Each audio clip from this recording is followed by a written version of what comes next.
নাওয়াস ইবনে shaman Al-Ansari রাদিয়াল্লাহু তাআলা আনহু এর সূত্রে বর্ণিত আল্লাহর রাসূল সাল্লাল্লাহু আলাইহি ওয়াসাল্লাম বলেছেন, আল্লাহ একটি দৃষ্টান্ত পেশ করেছেন, একটি সরল পথ এবং পথের উভয় পাশে দুটি দেয়াল, যার মধ্যে খোলা দরজা রয়েছে এবং দরজাগুলির উপরে পর্দা রয়েছে।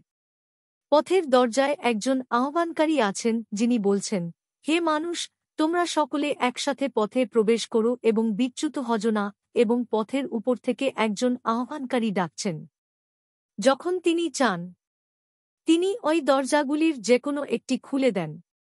তিনি বলেন, তোমাদের জন্য দুর্ভাগ্য, এটি খুলো না, কারণ যদি আপনি এটি খুলুন তাহলে আপনি এতে প্রবেশ করবেন। পথ হল ইসলাম। দুটি সূরা হল আল্লাহর সীমা। খোলা দরজা হল আল্লাহর নিষেধাজ্ঞা।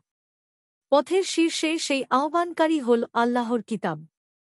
পথের উপর থেকে আহ্বানকারী হলেন প্রতিটি মুসলিমের হৃদয়ে আল্লাহর প্রচারক।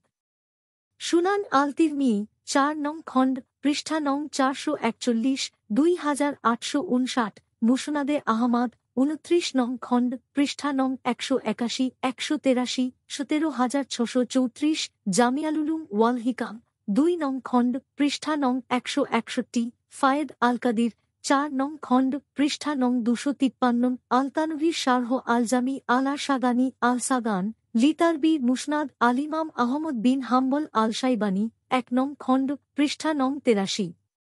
মিশকাতুল মাশাবিহ ১৯২। হাদিসটির মান সহিহ।